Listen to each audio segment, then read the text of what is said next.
தேவ செதிக்காம் பார்த்தோடு செபிக்கலாம். எங்களை அதிகமாக நேசித்துவன் தன்மின் பரலோக பிதாவே, ஆஸ்வதிக்கப்பட்ட காலை வேளையில கூட உடைய சமூகத்தில் அமர்ந்து உடைய நாமத்தை மகிமைப்படுத்த பாராட்ட கிருபைக்காக நன்றி செலுத்துகிறோம். இந்த வேளையிலே கூட தகப்பன உடைய வார்த்தைக்காக வருகிறோம். போதகரை மறைத்து என் தேவன் தாமை வெளிப்படும்படியாக நாங்கள் செபிக்கிறோம். அப்பா, வசனத்தை கேட்டு அதன்படி நடக்க என் தேவன் எங்களுக்கு அனுக்கிரகம் பாராட்ட முடியாது நாங்கள் செபிக்கிறோம். தாழ்த்துகிறோம், வெறுமையாக்குறோம். இயேசுவின் நாமத்தில் ஜெபிக்கிறோம் நல்ல பிதாவே. இந்த காலை வேளையிலே ஆராதனைக்கு வந்திருக்கிறவங்க யாவரையும் ஆண்டவராகிய இயேசுவின் நாமத்தினாலே வாழ்த்தி வரவேற்கிறேன். உங்கள் பக்கத்தில் இருக்கிறவங்களை திரும்பி பார்த்து அவங்க கைகளை பிடித்து இந்த மாதத்தின் வாக்குத்தத்தத்தை அவர்களோடு கூட பகிர்ந்து கொள்ளுங்கள். உங்கள் பாதைகளில் எங்கும் வெளிச்சம் பிரகாசிக்கும். இந்த வாக்குத்தத்தத்தை கர்த்தர் இந்த மாதத்தில் நிறைவேற பண்ணுவார். ஹல்லேலூயா. சமீபத்திலே ஒரு புள்ளி விவரத்தை நான் வாசித்தேன். அந்த புள்ளி விவரம் என் இதயத்தில் ஆழமான ஒரு தாக்கத்தை ஏற்படுத்தியது. இந்த வியூவில் நான் யோசித்து பார்க்கவில்லை. அந்த புள்ளி விவரத்தை நான் சொல்கிறேன், கருத்தாய் கவனியுங்கள். உலகம் முழுவதும் இருக்கிற மக்களில் 33% மக்கள் தனிமை உணர்வோடு வாழ்கிறார்கள். 33%. இதில் உலகத்தில் முதலிடத்தில் இருப்பது பிரேசில், இரண்டாவது இடத்தில் இருப்பது துருக்கி, மூன்றாவது இடத்தில் இருப்பது இந்தியா. அப்போ இந்தியாவில் அதிகமான மக்கள் இந்த தனிமை உணர்வோடு கூட வாழ்கிறார்கள். இதனால் என்ன நடக்கிறது அப்படின்னு பார்த்தீங்கன்னா, தனிமையில் இருக்கும் பொழுது ஒரு விதமான பயம், ஒரு விதமான கவலை இதய துடிப்பு அதிகரிக்கிறது. இந்த இதய துடிப்பு அதிகரிப்பது நிமித்தம் உடம்புல சுகரின் அளவு உயர்கிறது, இரத்த அழுத்தம் உயர்கிறது. இந்த சுகரும் இரத்த அழுத்தமும் உயரும் பொழுது மக்கள் ஆட்டோமேட்டிக்காக அந்த ஒரு தாக்குதல் மோடுக்கு போயிடுறாங்களாம். அதனால தன்னை சுற்றி இருக்கிற மக்கள் எல்லாரையும் சந்தேக கண்ணோடு பார்க்க ஆரம்பிக்கிறாங்க. இவங்க நல்லவங்களா கெட்டவங்களா என்கிற சந்தேக கண்ணோடு பார்ப்பதினால் அவர்கள் நம்ம ஒருவேளை இவங்களுக்கு நமக்கு ஏதாவது தீமை செய்திருவார்களோன்னு சொல்லி மற்றவர்களோடு பழகாமல் தன்னை தனிமைப்படுத்தி கொண்டிருக்கிறார்கள். ஆனால் இன்றைக்கு விஞ்ஞானம் கண்டுபிடித்திருக்கிறது, man is a social being. மனிதன் சமுதாயமாக வாழ படைக்கப்பட்டவன் என்று விஞ்ஞானம் இன்றைக்கு ஒத்துக்கொண்டிருக்கிறது. நாம் மற்றவர்களோடு தொடர்பு கொள்ளவே கர்த்தர் நம்மை படைத்திருக்கிறார். ஆதியாகமத்தில் நம்ம பார்க்கும் பொழுது நம்ம ஆண்டவர் அண்ட சராசரங்களை 6 நாட்களில் படைத்து முடித்தார். 7வது நாள் அவர் ஓய்ந்திருந்தார். எல்லாவற்றையும் பார்த்து இது நல்லது இது நல்லது என்று ஆண்டவர் கண்டார். ஆனால் ஒரு விஷயத்தை மாத்திரம் நல்லதல்ல என்று ஆண்டவர் சொன்னார். அது என்ன விஷயம் சொல்லுங்க பார்க்கலாம். மனிதன் தனிமையாயிருப்பது நல்லதல்ல, அவனுக்கு ஏற்ற துணையை உண்டாக்குவேன் என்று சொல்லி ஆண்டவர் மனிதனுக்கு ஏற்ற துணையாக, ஆதாமுக்கு ஏற்ற துணையாக ஏவாளை உருவாக்கினார். இந்த காலை வேளையில் அன்பான தேவ பிள்ளைகளே, தனிமை உணர்வோடு இந்த நாளில் யாராவது வந்திருப்பீர்கள் என்றால் கர்த்தருடைய ஆவியானவர் உங்களை பலப்படுத்த விரும்புகிறார். ஏனென்றால் தனிமை உணர்வுக்கு நம்ம இடம் கொடுத்துட்டோம்னா, ஒரு நாளைக்கு ஒரு மனிதன் 15 சிகரெட் பிடித்தால் அவனுக்கு எப்படிப்பட்ட ஆபத்து வருமோ அப்படிப்பட்ட ஆபத்து தனிமை உணர்வை உடையவர்களுக்கு வருகிறது. அது மாத்திரமல்ல, ஒரு மனுஷன் ஒரு நாளைக்கு 6 பாட்டில் சாராயம் குடிச்சா அவன் உடம்பு எந்த அளவு கெட்டு போகுமோ அந்த அளவு தனிமை உணர்வு நம்முடைய சரீரத்தை பாதித்து விடுமா. ஆகவே இந்த காலை வேளையிலே தனிமையின் வலியை மேற்கொள்வது எப்படி என்கிற தலைப்பிலே கர்த்தருடைய வார்த்தையை உங்களோடு கூட பகிர்ந்து கொள்ள விரும்புகிறேன். How to overcome the pain of loneliness. தனிமையின் வலியை எப்படி நாம் மேற்கொள்வது என்று வேதத்தின் வசனங்களிலிருந்து நாம் கற்றுக்கொள்ள போகிறோம். ஆதார வசனமாக ஆதியாகமம் 2வது அதிகாரம் 15 முதல் 18 வசனங்களை நாம் வாசிக்க போகிறோம். 15வது வசனத்தை சகோதரிகள் எல்லாம் சேர்ந்து வாசியுங்கள். தேவனாகிய கர்த்தர் மனுஷனை ஏதேன் தோட்டத்தில் அழைத்து கொண்டு வந்து அதை பண்படுத்தவும் காக்கவும் வைத்தார். 16வது வசனத்தை சகோதரர்கள் வாசியுங்கள். தேவனாகிய கர்த்தர் மனுஷனை நோக்கி, நீ தோட்டத்தில் உள்ள சகல விருட்சத்தின் கனியையும் புசிக்கவே புசிக்கலாம். 17, 18 எல்லாரும் சேர்ந்து வாசிக்கலாம். ஆனாலும் நன்மை தீமை அறியத்தக்க விருட்சத்தின் கனியை புசிக்க வேண்டாம், அதை நீ புசிக்கும் நாளில் சாகவே சாவா என்று கட்டளையிட்டார். பின்பு தேவனாகிய கர்த்தர் மனுஷன் தனிமையாயிருப்பது நல்லதல்ல, ஏற்ற துணையை அவனுக்கு உண்டாக்குவேன் என்றார். காலை வேளையில் அன்பான தேவ பிள்ளைகளே, நான் தனிமையா இருக்கிறேன், நான் வெறுமையாக இருக்கிறேன் என்ற சிந்தையோடு யாராவது இருப்பீர்கள் என்றால் இந்த நாளில் ஆண்டவர் உங்கள் சூழ்நிலைகளை மாற்ற விரும்புகிறார். இந்த தனிமையை குறித்து 3 கேள்விகளை உங்களுக்கு முன்பாக நான் வைக்க விரும்புகிறேன். இது ஒரு ஸ்டடி, ஒரு பிரசங்கம் அல்ல, ஒரு போதனை. ஆகவே எல்லாரும் கருத்தாய் கவனியுங்கள், குறிப்பெடுக்கிறவர்கள் எடுத்துக்கொள்ளுங்கள். பின்வருகிற இந்த 3 கேள்விகளுக்கு நாம் வேதத்திலிருந்து விடை காணும் பொழுது தனிமையின் வலியை நாம் மேற்கொள்ள முடியும். முதலாவதாக தனிமை என்பது என்ன? What is loneliness? இன்னைக்கு நாம என்ன நினைக்கிறோம்? கணவர் இல்லாமல் பிள்ளைகள் இல்லாமல் தனியாய் வாழ்வது தான் தனிமை என்று நினைக்கிறோம். அது தனிமை அல்ல. இரண்டாவது, யார் கூடயும் பேசாம சமுதாயத்தோடு சேராமல் ஒதுங்கி ஒதுங்கி வாழ்வது தான் தனிமை என்று நினைக்கிறோம். அதுவும் தனிமை அல்ல. அப்ப தனிமை என்பது என்ன என்று பார்க்கும் பொழுது இன்னைக்கு சைக்காலஜி என்ன சொல்லுதுன்னா, தனிமை என்பது உள்ளான ஒரு உணர்வு. It's a feeling. தனிமை என்பது எனக்கென்று யாருமே இல்லை என்கிற ஒரு உணர்வு தான் தனிமை உணர்வு. இந்த உணர்வை பல நேரங்களில் நாம் ஒவ்வொருவரும் கடந்து வந்திருக்கிறோம். பெரிய ஊழியர்கள் கூட இந்த உணர்வை கடந்து வந்திருக்கிறார்கள். அப்போஸ்தலனாகிய பவுல் அவர் ஒரு காலத்தில் இந்த உணர்வில் வேதனையோடு இதை எழுதுகிறார். 2 தீமோத்தேயு 4வது அதிகாரம் 16வது வசனம். எல்லோரும் சேர்ந்து அந்த வசனத்தை வாசிங்க பார்க்கலாம். நான் முதல் விசை உத்தரவு சொல்ல நிற்கையில், வாசித்து எல்லாரும் வாசித்தீங்கன்னா தான் உங்களுக்கு வசனம் புரியும். வாசிங்க பார்க்கலாம். நான் முதல் விசை உத்தரவு சொல்ல நிற்கையில் ஒருவனும் என்னோடு கூட இருக்கவில்லை, எல்லாரும் என்னை கைவிட்டார்கள். அந்த குற்றம் அவர்கள் மேல் சுமராது, என்னை கைவிட்ட குற்றம் அவர்கள் மேல் சுமராது இருப்பதாக. பவுல் பாருங்க, வல்லமையான ஒரு ஊழியக்காரர், ஒரு பெரிய சபையினுடைய உதவி ஊழியராக இருந்தவர், ஆயிரக்கணக்கான மக்களுடைய பெரிய அந்தியோகிய சபையில அசிஸ்டன்ட் பாஸ்டரா இருந்தவர், ஏராளமான மிஷனரி ஊழியங்களை செய்தவர், பல தேசங்களுக்கு போய் ஏராளமான சபைகளை ஸ்தாபித்தவர், அநேக சீஷர்களை உருவாக்கினவர். ஆனால் அவர் வாழ்க்கையின் கடைசி கட்டத்திலே அவர் ரோமாபுரியிலே அவர் வீட்டு சிறையில் அடைக்கப்படுகிறார். அந்த வீட்டு சிறையில் இருக்கும் பொழுது பவுல் இந்த நிருபத்தை எழுதுகிறார். வாழ்க்கையின் கடைசி கட்டம். அவர் சாகிறதுக்கு கொஞ்ச நாளைக்கு முன்னாடி எழுதுகிறார், எல்லாரும் என்னை கைவிட்டுட்டாங்க, எத்தனையோ பேருக்கு நான் உதவி செய்தேன், எத்தனையோ பேர் தனிமையில் இருக்கும்போது நான் கூட இருந்தேன், ஆனா இப்பொழுது என் மேல ஒரு வழக்கு, எனக்கு இப்பொழுது மரண தண்டனை வரப்போகிறது என்று அறிந்தவுடன் என் கூட இருந்தவங்களாம் என்னை விட்டு போய்விட்டார்கள் என்று சொல்லி பவுல் அங்கே வேதனைப்படுகிறதை பார்க்கிறோம். அன்பான தேவ பிள்ளைகளே, தனிமை உணர்வு என்பது என்ன? நம்மை சுற்றிலும் ஆயிரக்கணக்கான மக்கள் இருந்தாலும் நமக்குள்ளே எனக்குன்னு யாருமே இல்லையே. எனக்கு அம்மா இருக்கிறாங்க, அப்பா இருக்கிறாங்க, அண்ணன் இருக்கிறாங்க, தம்பி இருக்கிறாங்க, ஆனா எனக்கென்று யாருமே இல்லையே என்கிற எண்ணம் தான் தனிமை உணர்வு. அப்படிப்பட்ட எண்ணத்தோடு இந்த இடத்தில் நீங்கள் இருப்பீர்கள் என்றால் இன்றைக்கு கர்த்தர் அந்த எண்ணத்திலிருந்து உங்களை வெளியே கொண்டு வர விரும்புகிறார். ஒரு பெரிய குடும்பத்தில் நீங்க இருக்கலாம், பல நண்பர்கள் உங்களுக்கு இருக்கலாம், உங்களை சுற்றி பல மக்கள் இருந்தாலும் எனக்காக யாரும் இல்லை என்கிற உணர்வோடு நீங்கள் இருப்பீர்கள் என்றால் கர்த்தர் இன்றைக்கு அந்த உணர்வில் இருந்து விடுதலை கொடுக்க விரும்புகிறார். இரண்டாவது தனிமை உணர்வு என்பது என்னன்னு பார்த்தீங்கன்னா, என்ன புரிஞ்சுக்க யாருமே இல்லையே. எனக்கு உறவுகள் இருக்கிறாங்க, எனக்கு நண்பர்கள் இருக்கிறாங்க, ஆனா என்னை புரிந்து கொள்ளக்கூடிய ஒருவரும் இல்லை என்கிற உணர்வு தான் தனிமை உணர்வு. அப்போ வேதத்துல நம்ம பார்க்கிறோம், தாவீது ஒரு காலகட்டத்தில் அவர் இந்த உணர்வுக்குள் தள்ளப்பட்டார். 1 சாமுவேல் 30வது அதிகாரம் 6வது வசனத்தை நாம் பார்க்கும் பொழுது வாசிங்க பார்க்கலாம். தாவீது மிகவும் நெருக்கப்பட்டான். தாவீது மிகவும் நெருக்கப்பட்டான்.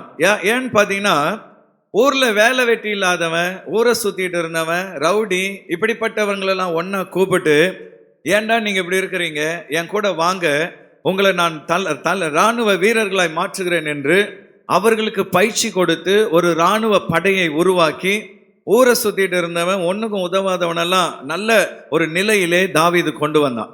இப்படி இருக்கிற காலகட்டத்திலே சிக்லாக் என்கிற இடத்தில் தங்கி தாவீது அவர்களை போருக்கு அழைத்து சென்று வரும் பொழுது அந்த சிக்லாக் பட்டணத்தை எதிரிகள் கொளுத்தி விட்டு அவர்களுடைய மனைவி, பிள்ளைகள், ஆடு மாடுகள் எல்லாத்தையும் எடுத்துட்டு போயிட்டாங்க. இப்போ இந்த நேரத்தில் தாவீதுக்கு ஆதரவா இருக்க வேண்டிய கூட இருந்தவன்லாம் என்ன பண்ணா, உன்னால தாண்டா என் மனைவி பிள்ளைங்களாம் போயிட்டாங்கன்ட்டு கல் எடுத்துட்டு அடிக்க வரான். தாவீது மிகவும் நெருக்கப்படுகிறான். இவங்களுக்காக நான் எவ்வளோ பாடுபட்டேன், இவங்களுக்காக நான் எவ்வளோ பிரயாசப்பட்டேன், ஆனா இவங்க நன்றி இல்லாமல் ஒரு கஷ்டம் வரும் பொழுது எனக்கும் தானே அந்த கஷ்டம், நானும் தானே என் மனைவி பிள்ளைகளை இழந்திருக்கிறேன், என்னுடைய ஆடு மாடுகளை இழந்திருக்கிறேன், ஆனா எல்லா பழியும் என் மேல போடுறாங்களேன்னு சொல்லி தாவீது மிகவும் நெருக்கப்பட்டான்.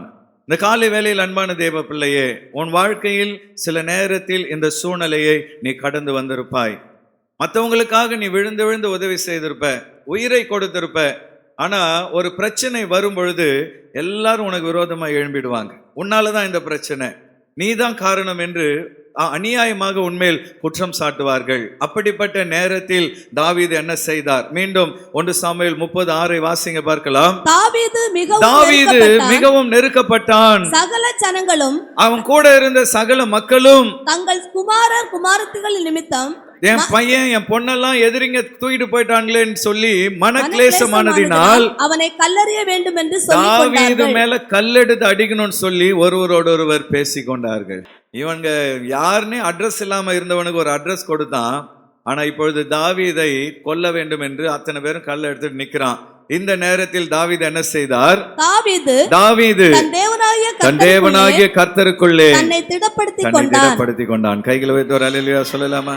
என்ன புரிஞ்சுக்க யாருமே இல்லைன்னு சொல்லி அழுது உன் நேரத்தை வீணாக்கிறத விட்டுட்டு, உன் கண்ணீரை வீணாய் விடுவதை விட்டுட்டு அப்பா பாதத்துல போய் அழ ஆரம்பிச்சிருங்க. ஆண்டவர் உன்னை திடப்படுத்த துவங்கி விடுவார். மனுஷனுக்கு முன்னாடி நீ கண்ணீர் சிந்தனா அவன் அதை பொருட்டாவே நினைக்க மாட்டான். ஆனா தேவனுடைய சமூகத்தில் நீ சிந்துகிற ஒவ்வொரு கண்ணீரும் விலையேற பெற்றது என்பதை மறந்துடாதீங்க. ஆண்டவரும் கண்ணீரை எல்லாம் துருத்தியில் வைத்திருக்கிறார். ஆமென். பரலோகம் போகும்போது ஆண்டவர் ஒரு பாத்திரத்தை காமிப்பாராம். உன் கண்ணீர் எல்லாம் இந்த பாத்திரத்துல வச்சிருக்கிறேன், அதுல வீணா விட்ட கண்ணீர்லாம் அதுல போகாது. நீ கர்த்தர் சமூகத்தில் விட்ட கண்ணீர் எல்லாம் கர்த்தர் சேர்த்து வைத்து கொண்டு இருக்கிறார். ஹல்லேலூயா. இந்த காலை வேளையில் என்னை புரிந்து கொள்ள ஒருவரும் இல்லை என்ற உணர்வோடு நீ இந்த இடத்தில் இருப்பாய் என்றால் கவலைப்படாதீங்க, உன்னை புரிந்து கொள்ள ஒருவர் இந்த இடத்தில் இருக்கிறார்.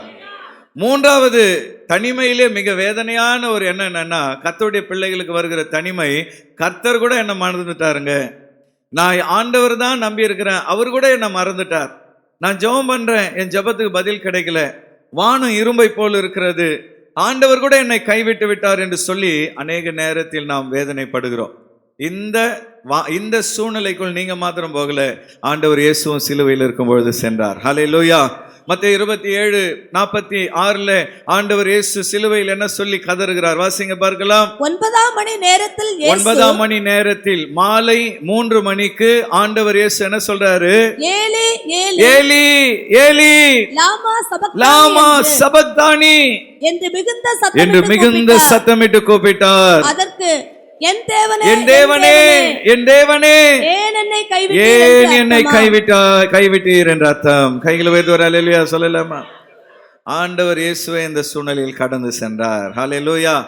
ஆண்டவர் நம்மை தனிமையின் பாதையில் அனுமதிக்கிறார் என்றால் கர்த்தர் நம்மை அழிப்பதற்காக அதை செய்வதில்லை, நம்மை உருவாக்குவதற்காக அதை செய்கிறார். ஹல்லேலூயா. எல்லாரும் என்ன கைவிட்டுட்டாங்க, ஆண்டவர் கூட என்ன மறந்துட்டார் சொல்லி கதறி கொண்டிருக்கிறாயா? இன்றைக்கு ஆண்டவர் சொல்றாரு, நான் உன்னை மறக்கவில்லை. ஹல்லேலூயா. நான் உன்னை எப்படி மறக்க முடியும்? ஏனென்றால் என் உள்ளங்கையில் உன்னை வரைந்து வைத்திருக்கிறேன் என்று கர்த்தர் சொல்லுகிறார். பெற்ற பிள்ளையை தாய் கூட மறப்பாள், ஆனா உன்னை உண்டாக்கின ஆண்டவர் உன்னை எப்படி மறக்க முடியும்? ஹல்லேலூயா. இந்த காலை வேளையில் அன்பான தேவ பிள்ளையே, மனுஷன்தான் மறந்துட்டானா, கடவுள் கூட என்ன மறந்துட்டாரே என்று நீ கலங்கி கொண்டிருக்கிறாய். இந்த உணர்வு ஒரு காலகட்டத்தில் எல்லாருக்கும் வரும். அது யூனிவர்சல். எனக்கு மட்டும்தான் இந்த சூழ்நிலை, நான் மட்டும்தான் இப்படி இருக்கிறேன்னு நினைக்காதீங்க. வாழ்க்கையின் ஒரு காலகட்டத்தில் எல்லாரும் இதை கடந்துதான் செல்ல வேண்டும். இந்த தனிமை உணர்வை நாம் கடந்து செல்லும் பொழுது அதை எப்படி ஹேண்டில் பண்றோன்றதான் மிக மிக முக்கியம். ஹல்லேலூயா. 2002 அமெரிக்காவிலே நாஷ்வில் என்கிற இடத்திலே பீட் வில்சன் என்கிற ஒரு ஊழியர் ஒரு சபையை துவங்கினார். ஒரு சிறிய சபையாக துவங்கப்பட்ட அந்த சபை 11 வருடங்களுக்குள் 7500 பேர் உள்ள பெரிய சபையாய் வளர்ந்தது. ஹல்லேலூயா. 10-12 வருஷத்துக்குள்ள பெரிய சபையாய் வளர்ந்தது. அப்போ மக்கள் எல்லாம் நினைச்சாங்க, நம்ம பாஸ்டர் நம்மளை நல்லா நடத்துகிறார், சபை நன்றாய் வளர்ந்திருக்கிறது, சபையில நல்ல ஐக்கியமா இருக்கிறோம், ஆகவே பாஸ்டர் சந்தோஷமா இருக்கிறார் என்று எல்லாரும் நினைத்து கொண்டிருக்கிறார்கள். ஒரு ஞாயிற்றுக்கிழமை பாஸ்டர் பிரசங்க பீடத்தில் பிரசங்கத்தை முடித்து விட்டு சொன்னார், I feel empty in my heart. என் இதயத்திலே ஒரு வெறுமையை நான் உணர்கிறேன். இதுக்கு மேலே இவ்வளோ பெரிய மக்களை வழி நடத்தக்கூடிய சக்தி எனக்கு இல்லை, எனக்கு ஓய்வு தேவை, நான் மிகவும் வெறுமையாக இருக்கிறேன், தனிமை உணர்வு எனக்குள் இருக்கிறதுன்னு எல்லாரும் ஷாக் ஆயிட்டாங்க. 7500 பேர் கூட இருக்கிறோம், பாஸ் என்ன சொல்றாரு? நான் தனிமையா இருக்கிறேன்றார். அப்ப தனிமை என்பது மக்கள் கூட்டத்தின் நடுவில் இல்லாமல் ஒதுங்கி இருப்பது தனிமை அல்ல. நம்ம சுத்தி 1000 பேர் இருந்தாலும் எனக்குன்னு யாருமே இல்லை என்கிற உணர்வு தான் தனிமை. ஹல்லேலூயா.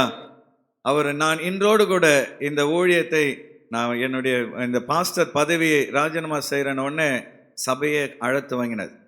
அப்போ அன்பான தேவ பிள்ளைகளே, உலகத்தில் எவ்வளோ பெரிய மனிதனாக இருந்தாலும், அவனை சுற்றி எத்தனை மக்கள் இருந்தாலும், சில நேரங்களில் அந்த தனிமை உணர்வுக்குள் மனிதர்கள் செல்கிறார்கள். இரண்டாவது ஒரு கேள்விக்கு நிறைய நம்ம கடந்து செல்லலாம். இந்த தனிமையின் பின்விளைவுகள் என்ன? What are the effects of loneliness? தனிமை உணர்வில் நாம் கடந்து செல்லும் பொழுது அது நம்முடைய வாழ்க்கையிலே என்ன தாக்கத்தை ஏற்படுத்துகிறது? நிறைய விஷயங்கள் சொல்லலாம். ஒரு 3 விஷயங்கள் மாத்திரம் வேகமா நம்ம பார்ப்போம். முதலாவது, தனிமை உணர்வு நமக்குள் வரும் பொழுது மனம் சோர்வடைந்து விடுகிறது, ஒரு விரக்தி வந்து விடுகிறது. என்னடா வாழ்க்கை, நான் எதுக்காக வாழ வேண்டும் என்கிற விரக்தி நமக்குள் வந்து விடுகிறது. இந்த விரக்தி விசுவாசிகள் மாத்திரம் இல்ல, பெரிய பெரிய ஊழியர்களுக்கும் வந்திருக்கிறது. வேதத்திலே கர்மேல் பர்வதத்தில் மிகப்பெரிய அற்புதத்தை செய்த எலியா தீர்க்கதரிசி ஒரு காலகட்டத்திலே அந்த தேசத்தின் ராணி ஏசபேல் நாளைக்கு எலியாவின் தலையை நான் வாங்காவிட்டால் நான் ராணி இல்லைன்னு சொல்லி சபதம் எடுத்த உடனே எலியாவுக்குள் ஒரு பயம் வந்து விட்டது. இவ்வளவு பெரிய மக்கள் கூட்டம் எனக்கு இருக்கிறார்கள் நினைச்சேன், ஆனா இந்த நேரத்தில் எல்லாரும் எனக்கு எதிராக இருக்கிறார்கள் என்று சொல்லி அவன் பயம் அடைந்து அந்த ஊரை விட்டு வனாந்திரத்துக்கு வேகமாய் பிரயாணம் போகிறார். 1 ராஜாக்கள் 19வது அதிகாரம் 4வது வசனத்திலே நாம் இதை வாசிக்க முடியும். எல்லோரும் சேர்ந்து அந்த வசனத்தை வாசிக்கலாம். அவன் வனாந்தரத்தில் ஒரு நாள் பிரயாணம் போய் ஒரு சூரைச் செடியின் கீழ் உட்கார்ந்து தான் சாக வேண்டும் என்று கோரி, போதும் கர்த்தாவே, என் ஆத்துமாவை எடுத்துக்கொள்ளும், நான் என் பிதாக்களை பார்க்கிலும் நல்லவன் அல்ல என்று சொல்லி. கைகளை வைத்து ஒரு அல்லேலூயா சொல்லலாமா? எலியா என்ன செய்வான்றாரு? போதும் ஆண்டவரே, என் உயிரை எடுத்துருங்க. கொஞ்சம் பேர் அப்படி ஜெபம் பண்ணிட்டு இருக்கிறீங்க. ஆவியானவர் சொல்றார், போதும் ஆண்டவரே, எனக்கு வாழ பிடிக்கல, என் உயிரை எடுத்துருங்க ஆண்டவரே. அப்படிலாம் ஜெபம் பண்ணிட்டு இருக்கிறீங்க. இது நீங்க பண்ற ஜெபம் அல்ல. பெரிய ஊழியர் எலியாவே என்ன பண்ணியிருக்கிறாரு? ஜெபம் பண்ணியிருக்கிறார். ஆனா அப்படி ஜெபம் பண்ணாதீங்க. மனசோர்வு வரும்பொழுது இப்படிலாம் மனசு தோணும். ஏன்னா இது இயற்கை. மனம் சோர்வு அடையும் பொழுது மனதில் நம்முடைய சில நேரங்களில் அது மன நோயில கொண்டு போய் விட்டுவிடும். சில நேரத்திலே சிலருடைய நடத்தையில வித்தியாசத்தை பார்ப்பீங்க. பேசுனதையே திரும்ப திரும்ப பேசிட்டு இருப்பாங்க, செஞ்சதையே திரும்ப திரும்ப செஞ்சிட்டு இருப்பாங்க. நம்ம அவங்கள ஏய் லூசு, பைத்தியம் அப்படின்லாம் சொல்றோம். ஆனா ஏன் அப்படி செய்கிறாங்க என்று யாரும் யோசிப்பதில்லை. பல நேரங்களில் மனம் சோர்வடைவதனால் இப்படிப்பட்ட சூழ்நிலை அவங்கள அறியாம அதை செய்கிறார்கள். சில நேரத்தில் தனிமை உணர்வினால் அதை செய்கிறார்கள். அப்படிப்பட்டவங்களை பார்க்கும் பொழுது அவங்கள வெறுக்காதீங்க. என்ன நீ சொன்னதே சொல்லிட்டு இருக்கிற, போ உனக்கு இதே வேலை தான் அப்படின்னு சொல்லி சலித்து போகாதீங்க. அவங்களுக்குள்ள ஏதோ ஒரு பிரச்சனை இருக்கிறது என்பதை உணர்ந்து அவர்களுக்கு ஆதரவாக நடந்து கொள்ளுங்க. அவங்கள தைரியப்படுத்துங்க. நீ நினைக்கிற மாதிரி ஒன்றும் கிடையாது, ஆண்டவர் இருக்கிறார், எல்லாத்தையும் மாற்றுவார் என்று அவங்கள தைரியப்படுத்துங்க. அன்பான தேவ பிள்ளையே, இந்த மன சோர்வு சில நேரத்தில் தற்கொலை எண்ணத்துக்கு நேராக கொண்டு போய் விட்டுவிடும். அதனால தான் எலியா ஜெபம் பண்றார், போதும் ஆண்டவரே, என் உயிரை எடுத்துருங்க, இனிமே நான் வாழ்ந்து என்ன சாதிக்க போகிறேன் என்று அவர் வேதனைப்படுகிறதை பார்க்கிறோம். இந்த காலை வேளையிலே தற்கொலை எண்ணத்தோடு இனிமே நான் இந்த பூமியில வாழ விரும்பல, இந்த வருஷத்தின் இந்த நிறைவிலே இப்படிப்பட்ட எண்ணங்களோடு நீங்கள் இருப்பீர்கள் என்றால், அன்பான தேவ பிள்ளைகளே, கர்த்தர் உன்னை தைரியப்படுத்த விரும்புகிறார். ஹல்லேலூயா. எலியாவை ஆண்டவர் தூதனை அனுப்பி தட்டி எழுப்பினார். ஆமென். அப்ப இன்றைக்கு தேவன் நம்மை தைரியப்படுத்த விரும்புகிறார். இரண்டாவதாக, இந்த தனிமையின் பின்விளைவுகள் என்னன்னு பார்த்தீங்கன்னா, உடல்ல உபாதைகள் வர துவங்கிவிடும். உடம்புல பலவிதமான வியாதிகள் வர துவங்கிவிடும். தனிமை நமக்கு மனசோர்வை உருவாக்குகிறது. மனசோர்வு சரீரத்தில் வேதனைகளை உருவாக்குகிறது. இந்த மனசோர்வு தாவீதையும் விட்டு வைக்கல. தாவீது ஒரு காலகட்டத்திலே பலவிதமான சோதனைக்குள்ளாய் போகிறார். அவர் கோலியாத்தை ஜெயித்த பொழுது மக்கள் எல்லாம் புகழ்ந்தார்கள். ஆனால் சவுல் அவன் மேல் பொறாமை கொண்டு அவனை கொலை செய்யறதுக்கு வேட்டையாடுகிறான். தன் உயிரை காப்பாற்றிக் கொள்ள தாவீது ஓடிக்கிட்டே இருக்கிறார். அப்படி ஓடும் பொழுது அவர் மனம் சோர்வடைகிறது. நான் தப்பே பண்ணல, என்ன கொல்வதற்கு வருகிறார்கள் என்று சொல்லி மனம் சோர்வடைந்து ஒரு காலகட்டத்திலே அவர் கண்ணீரோடு கூட 38வது சங்கீதத்தை பாடுகிறார். அதுல தன்னுடைய வேதனையெல்லாம் சொல்லுகிறார். வாசிங்க, 6வது வசனத்தை வாசிங்க. நான் வேதனைப்பட்டு ஒடுங்கினேன், நாள் முழுவதும் துக்கப்பட்டு திரிகிறேன். எனக்கு நிம்மதியே இல்லை, நான் எந்த தப்பும் பண்ணல, ஆனால் இந்த சவுல் என்னை துரத்தி கொண்டே இருக்கிறார், நான் நிம்மதி இல்லாமல் ஓடிக்கொண்டிருக்கிறேன், நாள் முழுவதும் என் மனம் வேதனைப்படுகிறது என்று சொல்லி அவர் சொல்லிட்டு 7வது வசனத்துல சொல்லுகிறார், என் குடல்கள் எரிபந்தமா எரிகிறது. ஏன்னா பயம் வந்துட்டா வயிற்றுல ஒரு புளிய கரைக்கும்ல, அப்போ என்ன ஆகுது, வயிற்றுல அல்சர். தாவீதுக்கு அல்சர். எதை சாப்பிட்டாலும் வயிறு எரிகிறது, என் குடல்கள் எரிபந்தமா எரிகிறது. அடுத்து சொல்றாரு, என் மாம்சத்தில் ஆரோக்கியம் என் இல்லை. உடம்புல சுகம் இல்லை, ஆரோக்கியம் இல்லை. ஹல்லேலூயா. அப்போ அன்பான தேவ பிள்ளை, இந்த சிம்டம்லாம் ஒரு சிலருக்கு இருக்குல்ல. வயிறு எரிகிறது, எதை சாப்பிட்டாலும் ஜீரணம் ஆக மாட்டேங்குது, நெஞ்சு எரிகிறது, உடம்பு ஒரு மாதிரி பலவீனமா இருக்குது இல்ல. அப்போ உங்க மனசு சோர்வடைந்து இருக்கிறது. இந்த வருஷத்தின் இந்த இறுதியிலே ஆண்டவர் உன்னை தட்டி எழுப்ப விரும்புகிறார். ஹல்லேலூயா. இந்த வருஷத்தின் இறுதியில் கர்த்தர் உன்னை தட்டி எழுப்பி 2024 உங்களை குதிரைகளை போல ஓட விட போகிறார். ஓட விட போகிறார்னா என்ன அர்த்தம்? ஆண்டவர் உங்களை ஆண்டவருக்காக வல்லமையா எழுப்ப போகிறார். ஆமென். அப்போ மனம் சோர்வடையும் பொழுது உடல் வேதனை, உடல்ல உபாதைகள் உருவாகிறது. சமீபத்திலே நான் வாசித்த அந்த புள்ளி விவரம் சொல்கிறது, இந்த தனிமை மனசோர்வு சில நேரத்தில் பக்கவாதத்தில் கொண்டு போய் விட்டுடுதான்.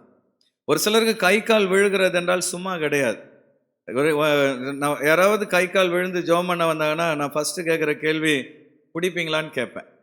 ஓவராக தண்ணி அடித்தா என்ன பண்ணிடும்? கை கால் விழுந்துடும். இல்லை எனக்கு குடிப்பழக்கமே இல்லைன்னு சொல்லும்பொழுது எனக்கு ஆச்சரியமாக இருக்கும், எப்படி இவருக்கு இந்த வியாதி வந்தது? இப்போதான் எனக்கு புரிகிறது, சில நேரத்தில் மன சோர்வும் நம்முடைய சரீரத்தை பாதித்து விடும். ஹல்லேலூயா. பக்கவாதம். இரண்டாவது இதய நோய். இதய நோய் வருவதற்கு காரணம் இந்த மனசோர்வு தானா. மூன்றாவது உடல் வீக்கம். உடம்புல சாப்பிட மாட்டாங்க, ஆனால் உடம்பு என்ன பண்ணிகிட்டே இருக்கும்? வீங்கிக்கிட்டே இருக்கும், ஊதிக்கிட்டே இருக்கும். மற்றவங்க அவங்கள கேலி பண்ணுவாங்க, எந்த கடையில் அரிசி வாங்கி சாப்பிட்ற, கொஞ்சம் சொல்ல, நானும் வந்து சாப்பிட்றேன்னுவாங்க. ஆனால் அவங்க படுற வேதனை அவங்களுக்கு தான் தெரியும். சாப்பிடலைனாலும் சில நேரம் உடம்பு ஊதிக்கிட்டே போகும், உடல் வீக்கம் வைக்கும். இதுக்கெல்லாம் காரணம் மனதிலே அவர்கள் பாதிக்கப்பட்டிருக்கிறார்கள். மனதில் ஏற்பட்ட அந்த பாதிப்பு தான் உடலிலே வெளிப்படுகிறது. மூன்றாவதாக தனிமை உணர்வு உள்ளவர்களுக்கு என்ன நடக்கும் பார்த்தீங்கன்னா, தூக்கம் வராது. அவங்க இரவு நேரத்தில் அவங்களால தூங்க முடியாது.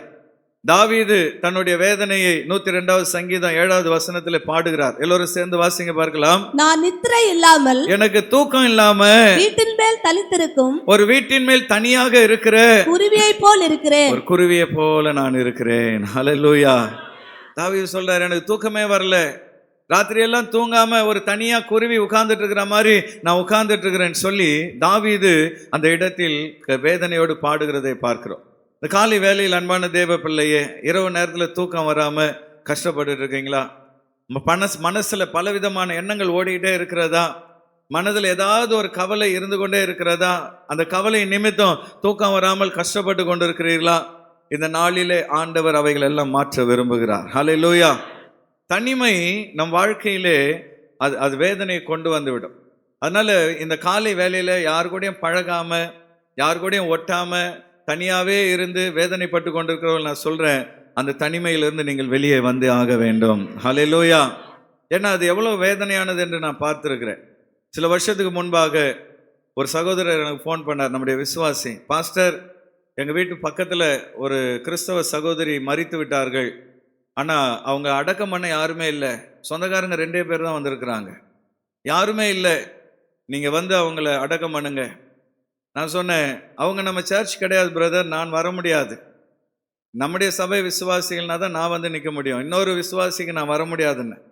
அந்த விசுவாசி சொன்னார், இல்லை பாஸ்டர், பரிதாபமான நிலைமை, யாருமே இல்லை, 2 பேர் தான் அவங்களுடைய சடலத்தின் அருகில் இருக்கிறார்கள். அப்போ நான் ஒரு சிலர் அழைத்து கொண்டு அங்கே போன பொழுது விசாரித்தேன், ஏன் இந்த நிலைமை? அவர் சொன்ன விஷயம் என்னென்னா, இந்த சகோதரி சொந்தக்காரங்க ஃப்ரெண்ட்ஸுங்க எல்லாரையும் விட்டுட்டு ஊரை விட்டு வந்துட்டாங்க, வேறொரு நபரோடு வந்துட்டாங்க. வந்த இடத்துல அந்த நபர் இறந்து விட்டார். தொடர்ந்து அவங்க சொந்தக்காரங்களையும் போய் பார்க்கல, உறவுகளையும் பார்க்கல, சர்ச்சை கூட போவாங்க, ஆராதனை போய் அமைதியாக வந்துடுவாங்க, யாரு கூடயும் பேச மாட்டாங்க. இப்படியே இருந்து ஒரு காலகட்டத்தில் மரித்தும் போய்விட்டார்கள். அந்த மரண அடக்கத்துக்கு 2 சொந்தக்காரன் தான் வந்தான். வந்தவன் எதுக்கு வந்தான்? இவங்க ஒரு வீடு வாங்கி வச்சுருந்தாங்க, இவங்களை தூக்கி போட்டு அந்த வீட்டை எடுத்துக்கலான்னு வந்திருக்கிறான். அவங்க கூட இவங்களை அடக்கம் பண்ண வரல, விசுவாசிகளும் வரல, பாஸ்டரும் வரல, அனாதை பிணமாய் அவங்க கிடக்குறாங்க. அப்புறம் நான் போய் நம்முடைய விசுவாசிகள்லாம் கொஞ்சம் பேர் போய் அந்த இடத்துல ஜெபம் பண்ணி அடக்கம் பண்ண ஆயத்தமான பொழுது அந்த பாஸ்டர் வந்துட்டார். அது பின்பு அவர் கையில் ஒப்படைச்சிட்டு நான் வந்துட்டேன். அப்போ அன்பான தேவ பிள்ளைகளே, சில நேரத்தில் இயற்கையாய் வருகிற தனிமை உண்டு, சில நேரத்தில் நாம ஏற்படுத்துகிற தனிமை உண்டு. சர்ச்சைக்கு வந்தீங்கன்னா ஒரு 5 நிமிஷம் நின்று ஒரு 3 பேரையாவது பார்த்து விசாரிங்க. நாம வந்தோமா போனோமா அப்படின்னு தனிமையா இருக்காதீங்க. தனிமை நல்லதல்ல. மனதை சோர்வடைய பண்ணிடும், உடலை சோர்வடைய பண்ணிடும், தூக்கத்தை இல்லாம பண்ணிடும், வாழ்க்கையின் கடைசியில நமக்குன்னு யாருமே இல்லாம பண்ணிடும். இந்த காலை வேளையில் அன்பான தேவ பிள்ளையே, தனிமையிலிருந்து வெளியே வர என்ன செய்யணும்? மூணாவது கேள்வி. மூன்றாவதாக, தனிமையை போக்க என்ன செய்யணும்? How to over come loneliness. தனிமையை மேற்கொள்ள என்ன செய்யணும்? அன்பான தேவ பிள்ளையே, உங்க சுத்தி மக்கள் இருந்தாலும் நான் தனியா இருக்கிறேன், எனக்குன்னு யாருமே இல்லை, நான் என்னை யாருமே புரிஞ்சுக்கல, இப்படிப்பட்ட உணர்வோடு நீங்கள் இருப்பீர்கள் என்றால் இந்த உணர்வை ஆண்டவர் தான் தருகிறார். ஏன் தருகிறார்? தாகம் என்கிற உணர்வு வரும்போது நம்ம என்ன பண்றோம்? தண்ணி குடிக்கிறோம்.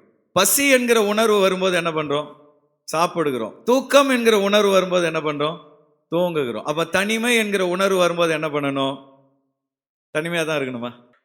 தனிமையா இருக்கிறன்ற உணர்வு வரும்பொழுது ஆண்டவர் சொல்றாரு, நீ இப்படி இருக்காத, ஐக்கியத்தில் போய் சேர்ந்து கொள். யாவரோடு எப்படி இரு? ஐக்கியமாயிரு. நான் உண்டு, நான் உண்டு, என் வேலை உண்டுன்னு இருக்காத. உன் மனசுல தனிமை உணர்வு வருதுன்னா உனக்கு ஐக்கியம் தேவை. ஹல்லேலூயா. அப்ப நாம என்ன செய்யணும்? அப்போ அந்த தனிமை உணர்விலே நம்ம இருந்துட்டோம்னா அதுதான் ஆபத்தில் முடிந்து விடும். அந்த உணர்வு வரும் பொழுது நீங்க உடனே சொல்லணும், நான் இப்படி இருக்கக்கூடாது, நான் என்னை மாற்றிக்கொள்ள வேண்டும். ஹல்லேலூயா. அப்ப நம்மளை மாத்திக்கணும்னா என்ன பண்ணணும்? ஒரு 3 விஷயம் பைபிள்ல இருந்து நான் சொல்றேன். முதல்ல உங்களுக்கு ஒரு நல்ல நண்பர் தேவை. ஆமென். அதனால சகோதரர்கள் கேர்ள் ஃப்ரெண்டை வச்சுக்கிடாதீங்க, சகோதரிகள் பாய் ஃப்ரெண்டை வச்சுக்கிடாதீங்க. பாஸ்டர் சொல்லிட்டார், உங்களுக்கு சிறந்த நண்பர் உலகத்தில் ஒருவரை நான் அறிமுகப்படுத்த விரும்புகிறேன். அல்லேலூயா. அந்த நண்பரை நீங்க தைரியமா அவர்கிட்ட ஃப்ரெண்டா இருக்கலாம். உங்களுக்கு அவர் எந்த பிரச்சனையும் பண்ண மாட்டார், நீங்க சொல்றதை யார்ட்டையும் சொல்ல மாட்டார், உங்களை புரிந்து கொள்வார், உங்களுக்காக எல்லாவற்றையும் செய்வார். அந்த நண்பர் பெயர் இயேசு. அல்லேலூயா. வேதத்திலே யோவான் 15வது அதிகாரம் 15வது வசனத்தில் அதை நாம் பார்க்கிறோம். எல்லோரும் சேர்ந்து அந்த வசனத்தை வாசிங்க பார்க்கலாம். இனி நான் உங்களை ஊழியக்காரன் என்று சொல்லுகிறதில்லை, ஊழியக்காரன் தன் எஜமான் செய்கிறதை அறிய மாட்டான். நான் உங்களை சிநேகிதர் என்றேன். ஏனெனில் என் பிதாவினிடத்தில் நான் கேள்விப்பட்ட யாவற்றையும் உங்களுக்கு அறிவித்தேன். நீங்க என்னுடைய ஊழியர்கள், ஆனா இனிமே நான் உங்களை எஜமானனா இருந்து ஊழியனாக உங்களை நான் வழி நடத்த விரும்பல, நான் உங்களை நண்பனாய் மாற விரும்புகிறேன். ஹல்லேலூயா. ஒரு நண்பன் என்ன செய்வான்? தான் மனதில் இருப்பதெல்லாம் இன்னொரு நண்பனிடத்தில் சொல்வான். அதே போல என் பிதாவிடத்தில் நான் கேள்விப்பட்ட எல்லாத்தையும் உங்ககிட்ட மனம் விட்டு நான் பேசுகிறேன். ஆகவே நீங்கள் என்னுடைய ஊழியர்கள் அல்ல, என்னுடைய நண்பர்கள் என்று கர்த்தர் அவர்களை அழைத்தார். ஹல்லேலூயா. இன்னைக்கு அன்பான தேவ பிள்ளையே, தனிமையிலே மனம் விட்டு பேச ஒருவரும் இல்லாமல் உங்களுக்குள்ளேயே நீங்க பேசிக்கொள்கிறீர்களா? அது ரொம்ப ஆபத்து. சில பேர் அவங்களுக்குள்ள அவங்களே பேசிக்கிடுவாங்க, அவங்களாவே பேசிக்கிடுவாங்க. பார்த்துருக்கீங்களா சிலரை? அது ரொம்ப ஆபத்து. இந்த காலை வேளையில் அன்பான தேவ பிள்ளையே, உன் கூட பேச யாருமே இல்லைன்னு நீ கவலைப்படாத. உனக்கு பேசணுன்ற எண்ணம் வரும் பொழுது இருக்கிற இடத்தில் முழங்கால் படிட்டு ஆண்டவர் இயேசுவோடு பேச துவங்கிவிடு. உன் மனசுல என்ன இருக்கிறதோ அப்படியே ஆண்டவர்கிட்ட பேசு. ஒரு நண்பனோடு எப்படி மனம் விட்டு நாம் பேசுகிறோமோ அதே போல் ஆண்டவர் இயேசுவோடு கூட உன் மனதில் இருக்கிறதெல்லாம் பேசு. அன்னாளை பார்க்கிறோம். அன்னாள் தேவனுடைய சமூகத்திலே போய் தன் மனதில் இருக்கிறதெல்லாம் ஆண்டவர் சமூகத்தில் ஊற்றினாள். அவள் சொல்லுகிறாள், என் இதயத்தை அப்பா கிட்ட நான் ஊத்திட்டேன்றா. இந்த காலை வேளையில் மனதில் என்ன இருக்கிறதோ எல்லாவற்றையும் தேவ சமூகத்திலே சொல்ல பழகிக்கொள். இன்னைக்கு ஜபம் என்ற வார்த்தை அநேகருக்கு கடினமான ஒன்றாய் தெரிகிறது. ஜபம் என்பது வேற ஒன்றும் இல்லை, அப்பா கிட்ட போய் நம்முடைய மனதில் இருப்பதை சொல்லுவதுதான் ஜபம். ஹல்லேலூயா. ஆண்டவர் இயேசுவோடு கூட அவர் சமூகத்தில் ஜெபிப்பதை ஒரு கடமையாக, கஷ்டமான ஒரு வேலையாக எண்ணாமல் ஆண்டவரோடு பேசுவது எனக்கு கிடைத்த ஒரு பாக்கியம் என்ற உணர்வோடு கூட இயேசுவிடத்திலே மனதை பகிர்ந்து கொள்ள வேண்டும். அது மாத்திரமல்ல, எப்பொழுதும் ஆவியில் நடக்கிற ஒரு அனுபவம் காணப்பட வேண்டும். அபிஷேகம் என்பது ஏதோ ஞாயிற்றுக்கிழமை ஆராதனையில் 2வது பாட்டு 3வது பாட்டு பாடும்போது நிறைகிற ஒரு அனுபவம் அல்ல. நீங்க சபையை விட்டு வெளியில போகினாலும் ஆவியானவரோடு கூட தான் நீங்கள் போகிறீர்கள். ஹல்லேலூயா. அபிஷேகத்தை சுமந்து செல்கிறீர்கள். எத்தனை பேர் ஆமென் என்று சொல்லுங்க? உங்களுக்குள் ஆவியானவர் இருந்து கொண்டே இருக்கிறார். ஆமென். அப்ப அந்த ஆவியானவருடைய வழி நடத்துதல் நடக்க பழகணும். ஆவியானவரோடு கூட இடைப்படுகிற ஒரு அனுபவம், ஆவியில் நிரம்புகிற ஒரு அனுபவம். ஆவியானவரே என்னை நடத்துங்கன்னு சொல்லி நீங்க கேட்பீர்கள் என்றால் கர்த்தர் உங்களை வழி நடத்த வல்லமையுடையவராக இருக்கிறார். அப்ப முதலாவது தனிமையிலிருந்து நாம் வெளியே வர முதலாவது ஆண்டவர் இயேசுவின் நண்பர்களாய் மாறினோம். அப்போ நீங்க நீ தனியா இருக்கிறேன்னு யாருமே சொல்ல மாட்டீங்க. நீங்க தனியா இருக்கிறீங்களா சிஸ்டர்ன்னு கேட்டா யார் சொன்னது? நான் ஒருவரோடு இருக்கிறேன். உங்களே ஷாக் ஆயிடும். யார் கூட இருக்கிறீங்க சிஸ்டர்? நான் ஆண்டவர் இயேசுவோடு கூட இருக்கிறேன். ஹல்லேலூயா. இரண்டாவதாக தனிமையிலிருந்து நாம் வெளியே வர வேதம் சொல்கிற ஆலோசனை, சபையாகிய குடும்பத்தோடு ஐக்கியப்படுங்கள். Hallelujah. Church is a family, it's a family of God. சபை என்பது தேவனுடைய குடும்பமாக இருக்கிறது. அந்த குடும்பத்தோடு ஐக்கியப்பட வேண்டும். எபேசியர் 2:19 எல்லாரும் சேர்ந்து வாசிங்க பார்க்கலாம். ஆகையால் நீங்கள் இனி அந்நியரும் பரதேசிகளுமாய் இராமல் பரிசுத்தவான்களோடு ஒரே நகரத்தாரும் தேவனுடைய வீட்டாருமாய் இருந்து. குட் நியூஸ் பைபிள் என்கிற ஒரு பைபிள் டிரான்ஸ்லேஷன்ல சொல்லப்பட்டிருக்கிறது, you are now citizens together with God's people and members of the family of God. நீங்கள் தேவனுடைய குடும்பத்தின் உறுப்பினர்களாய் இருக்கிறீர்கள். சபை என்பது கர்த்தருடைய குடும்பம். நாமெல்லாம் இந்த குடும்பத்தில் என்னவா இருக்கிறோம்? அங்கமா இருக்கிறோம். குடும்பம் அப்படின்னாவே உரசல்கள் இருக்கும், மனஸ்தாபங்கள் இருக்கும். ஆனா அதெல்லாம் வச்சுக்கிட்டு ஒருத்தரோட ஒருத்தர் பேசாம இருக்கக்கூடாது. நாம் எப்பொழுதும் ஐக்கியமா இருக்க கர்த்தர் நம்மை அழைக்கிறார். வெளிநாட்டுல எல்லாம் பாத்தீங்கன்னா 18 வயசு ஆயிடுச்சுன்னா ஆம்பளை பையனா இருந்தாலும் பொம்பளை பொண்ணா இருந்தாலும் வீட்டை விட்டு அனுப்பிச்சிருவாங்க. நீ போய் நீ ஏதாவது ஒரு வேலை செய்து நீ பழிச்சு உன் சொந்த காலில் நின்றுட்டு அனுப்பிச்சிடுவாங்க. அப்போ இந்த வீட்டை விட்டு வெளியே போகிற பிள்ளைங்க அப்பா அம்மாவை பார்க்க எப்போ வருவாங்க தெரியுமா? கரெக்டாக கிறிஸ்மஸ்க்கு தான் வருவாங்க. கிறிஸ்மஸ் ஹாலிடேஸ்க்கு வருஷத்துக்கு ஒரு முறை அவங்க என்ன பண்ணுவாங்க? அப்பா அம்மாவை பார்க்க வருவார்கள். அதே தான் நம்முடைய சர்ச்சில். இப்போ பாருங்க, இவ்வளோ பேர் தான் இருக்கிறோம். கிறிஸ்மஸ் அன்னைக்கு பாருங்க, அப்படியே ஜக ஜக ஜகன்னு என்ன பண்ணும்? ஆமாம், அப்படியே பிள்ளைகள் வருஷத்துக்கு ஒரு முறை அப்பா அம்மாவை பார்க்க வரா மாதிரி வருஷத்துக்கு ஒரு முறை கர்த்தரை பார்க்க ஒரு கூட்டம் வரும். ஆனால் அன்பான தேவ பிள்ளைகளே, அப்படி இருக்காதீங்க. அப்பா வீட்டுக்கு அடிக்கடி வாங்க. ஹல்லேலூயா. அப்பா வீட்டுக்கு அடிக்கடி வர முடியலையா? வாரத்துக்கு ஒரு முறையாவது என்ன பண்ணுங்க? வாங்க. இது உங்க வீடு. ஞாயிற்றுக்கிழமை ஆராதனைக்கு வந்து போன உடனே பெரிய சாதனை பண்ணிட்டோம்பா, ஆண்டவருக்கு ஒரு பெரிய நன்மையை செய்துட்டோம்னு நினைக்கிறீங்க. இது நீ கர்த்தருக்கு செய்கிற நன்மை அல்ல, கர்த்தரிடமிருந்து நீ பெற்றுக்கொள்கிற ஆசீர்வாதம். சபைக்கு வரும் பொழுது ஆண்டவர் உன்னை மனதெல்லாம் ரிலாக்ஸ் பண்றார். ஹல்லேலூயா. உன் வாழ்க்கையில் இருக்கிற எல்லா நெருக்கங்களையும் மாற்றி அப்பா வீட்டுக்கு வரும்பொழுது கர்த்தர் உன்னை மகிழ்ச்சி ஆக்குகிறார். ஆமென். அப்போ வாரத்துக்கு ஒரு முறையாவது சபையில வந்து கால் வைங்க. வீட்டிலேயே உட்கார்ந்து முடங்கி கிடக்காதீங்க. வீட்டுக்குள்ளேயே தனிமையிலே உங்களை அடக்கி கொள்ளாதிருங்கள். அன்பான தேவ பிள்ளையே, தனிமையில் இருந்தால் உனக்கு தான் அது வேதனை என்பதை அறிந்து கொள்ளுங்கள். அது மாத்திரமல்ல, சபையோடு கூட இணைந்து ஏதாவது ஒரு ஊழியத்தை செய்யுங்க. சபையில் எவ்வளோ ஊழியங்கள் இருக்கிறது. ஞாயிற்றுக்கிழமை ஒரு நாள் வந்து போவதோடு அல்ல, ஏதாவது ஒரு ஊழியத்தை ஆண்டவருக்காக செய்து பாருங்க. உங்க தனிமை உணர்விலிருந்து நீங்கள் வெளியே வந்து விடுவீர்கள். ஹல்லேலூயா. நம்முடைய சபையில் பாருங்க, ஊழியம் பண்றவங்களை பாருங்க, அவங்க வாழ்க்கையில் அவ்வளோ பிரச்சனைகள் இருக்கும். ஆனால் அந்த பிரச்சனையெல்லாம் அவங்க பெருசாகவே நினைக்க மாட்டாங்க. அவங்க பாருங்க சந்தோஷமா ஆண்டவருடைய ஊழியத்தை செய்வார்கள். வாலண்டியர்ஸை போய் கேளுங்க, இவ்வளோ சந்தோஷமா எங்களை வெல்கம் பண்றீங்களே, உங்க வீட்டில் பிரச்சனையே இருக்காதா சிஸ்டர்னு கேளுங்க, உடனே மலமலன்னு ஆட ஆரம்பிச்சிருவாங்க. எவ்வளோ பிரச்சனை இருக்கு, ஆனாலும் கர்த்தருடைய சேவையை செய்யும் பொழுது கர்த்தர் எங்கள் பிரச்சனைகளை மாற்றி போடுகிறார். ஆமென். அப்போ ஏதாவது ஒரு ஊழியத்தை, ஒரு சிறுவர் ஊழியத்தையோ வாலிபர் ஊழியத்தையோ கேர்செல்லையோ அல்லது வாலண்டியர்ஸ் மினிஸ்ட்ரியோ ஆண்டவருக்காக செய்யுங்க. சபைக்குள்ள ஊழியம் செய்ய நேரம் இல்லையா?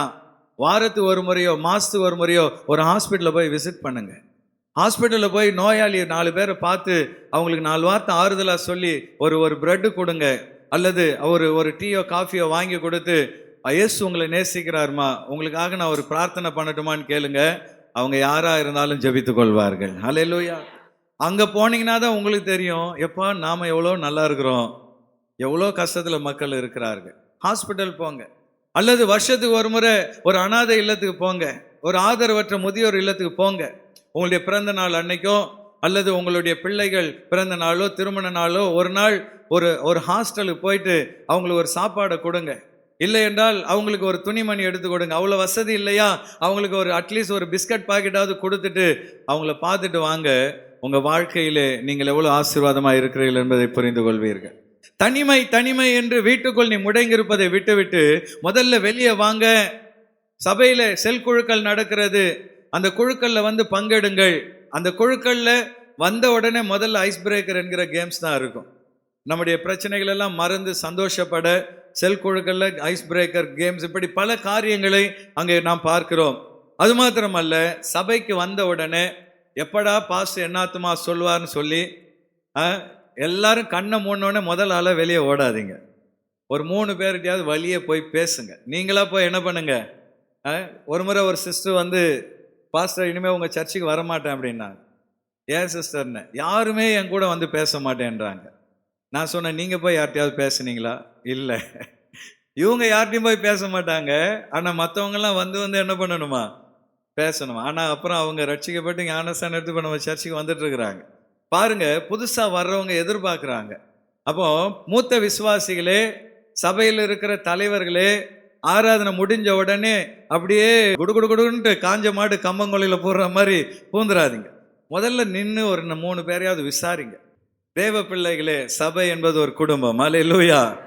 ஒரு 4 பேரை விசாரிங்க. மூத்த விசுவாசிங்க புதுசாக வர்றவங்கள வழியை போய் பார்த்து, பிரைஸ் லார்ட் பிரதர், எங்கேருந்து வரீங்க, உங்கள் பேர் என்ன, தொடர்ந்து சபைக்கு வாங்க, ஒருவரை ஒருவர் உற்சாகப்படுத்துங்க. அப்போ தேவ பிள்ளையே, தனிமையிலிருந்து யாரோ நம்மளை தூக்கி எடுத்துட்டு வருவாங்கன்னு நினைக்காதீங்க. நீங்க தான் அதுல இருந்து வெளியே வர வேண்டும். ஹல்லேலூயா. கிறிஸ்மஸ் நாட்கள் வருகிறது. நண்பர்கள், உறவினர்களுக்கு பரிசுகள் அனுப்பி வைங்க. உங்க வீட்டுக்கு ரிலேட்டிவ்ஸை இன்வைட் பண்ணுங்க. கிறிஸ்மஸ் அன்னைக்கு எங்க வீட்டுக்கு வாங்கன்னு சொல்லி ஒரு 4 பேருக்கு பிரியாணி போட்டு ஆண்டவருடைய அன்பை குறித்து அவங்களுக்கு சொல்லுங்க. இப்படி உறவு உள்ளவர்கள் உறவை கொண்டாடுங்கள். விசுவாசிகள் சபையில் இருக்கிற விசுவாசிகளோடு ஐக்கியப்படுங்கள், சபையோடு ஐக்கியப்படுங்கள். சபை என்கிற குடும்பத்தோடு நீங்கள் ஐக்கியப்படுவீர்கள் என்றால் தனிமையிலிருந்து வெளியே வர கர்த்தர் உதவி செய்வார். அல்லேலூயா. கடைசியா ஒன்று சொல்லி நான் முடிக்கிறேன். நான் தனிமையில் இருக்கிறேன் சொல்லி கொண்டிருப்பதை விட்டு தனிமையில் இருக்கிற இன்னொருவரை உற்சாகப்படுத்துங்கள். தனிமையில் இருக்கிற ஒருவரை பார்த்தால் அவங்கள போய் விசாரிங்க, அவர்களை உற்சாகப்படுத்துங்கள். போன வாரம் வாசித்த அதே வசனத்தை நம்ம வாசித்து முடிப்போம். மத்தேயு 25, 36, 40 வசனங்கள் வாசியுங்கள். வஸ்திரம் இல்லாதிருந்தேன், எனக்கு வஸ்திரம் கொடுத்தீர்கள். வியாதியாயிருந்தேன், என்னை விசாரிக்க வந்தீர்கள். காவலில் இருந்தேன், என்னை பார்க்க வந்தீர்கள் என்பார். ஆண்டவர் நம்மளெல்லாம் ஒரு நாள் பாராட்டுவாராம். நீங்கள் நான் ட்ரெஸ் இல்லாமல் இருந்தால் எனக்கு ட்ரெஸ் கொடுத்தீங்க, நோயாளியாக இருந்தால் என்னை விசாரிச்சிங்க, ஜெயிலில் தனிமையாக இருந்தேன், என்னை பார்க்க வந்தீங்கன்னு சொல்வாராம். அப்போ நாம் சொல்லுவோமா, ஆண்டவரே நாங்கள் எப்போ உங்களை பார்த்தோம், நாங்கள் உங்களை பூமியில் இருக்கும்போது உங்கள் முகத்தை பார்க்கலன்னு சொல்லும் பொழுது 40வது வசனத்தில் கர்த்தர் அருமையான ஒரு வார்த்தையை சொல்லுவார். 40வது வசனத்தை எல்லோரும் சேர்ந்து வாசிங்க பார்க்கலாம். ராஜா பிரதியுத்தரமாக, அப்ப ராஜா பிரதியுத்தரமா என்ன சொல்வாரா, மிகவும் சிறியவராகிய என் சகோதரர்களான இவர்களில் ஒருவனுக்கு நீங்கள் எதை செய்தீர்களோ அதை எனக்கே செய்தீர்கள் என்று மெய்யாகவே உங்களுக்கு சொல்லுகிறேன் என்பார். மெய்யாகவே உங்களுக்கு சொல்லுகிறேன். தனிமையில் இருக்கிற ஒருவரை பார்த்து அவங்கள விசாரிச்சு அவங்கள ஆறுதலான 4 வார்த்தையை நீங்க பேசுனீங்கன்னா அது அவங்களுக்கு நீங்க செய்யலையா, கர்த்தருக்கு அதை செய்கிறீர்கள். ஹல்லேலூயா. அப்ப தேவ பிள்ளையே, நான் தனிமையில் இருக்கிறேன்னு சொல்லி என்ன யாரும் விசாரிக்க வரல, என்ன யாரும் பார்க்க வரல, சர்ச்சில் இருந்து பாஸ்டர் வரல, அசிஸ்டன்ட் பாஸ்டர் வரலன்னு சொல்லி புலம்புவதை விட்டு நீ 4 பேரை போய் பார்க்க துவங்கு. உன் தனிமையிலிருந்து நீ வெளிவர கர்த்தர் உனக்கு உதவி செய்வார். இன்னைக்கு அநேக நேரத்தில் நம்முடைய பிரச்சனையே அதுதான். நான் வீட்லேயே தான் இருப்பேன், சர்ச்சுக்கு வர மாட்டேன், யாரையும் பார்க்க மாட்டேன், ஆனால் பாஸ்டுங்க என்னை பார்க்கணும், என்னை விசாரிக்கணும், விசுவாசிங்க என்னை விசாரிக்கணும்னு நினைக்கிறோம். ஆனால் ஆண்டவர் சொல்கிறாரு, நீ முதல்ல அந்த மைண்ட் செட்லேருந்து வெளியே வா. முதல்ல உன் வீட்டை விட்டு வெளியே வா, இருட்டு அறையிலிருந்து வெளியே வா. உன்னை போல் தனிமையாக இருக்கிற 4 பேரை பார்த்து அவர்களை விசாரி, அவர்களை உற்சாகப்படுத்து என்று சொல்லி ஆண்டவர் இன்றைக்கு நமக்கு ஆலோசனை சொல்கிறார். அன்பான தேவ பிள்ளையே, சமீபத்தில் எடுக்கப்பட்ட ஒரு புள்ளி விவரம் சொல்லுது, 2012 2018 தான் இந்த ஃபேஸ்புக் போன்ற சமூக ஊடகங்கள் வேகமாய் பரவ துவங்கினர். ஃபேஸ்புக்கெல்லாம் வந்த அப்புறம் நமக்கு ஃபேஸ்புக்கில் 1000 நண்பர்கள் இருக்கலாம், 2000 ஃபாலோவர்ஸ் இருக்கலாம். ஆனால் வாலிபர்கள் என்ன தெரியுமா சொல்றாங்க, முன்பை விட நாங்கள் அதிகமாக தனிமையை உணர்கிறோம் என்று சொல்கிறார்கள். ஏன்னா இவங்க அந்த மெஷினோடு நேரத்தை போக்குகிறார்கள்.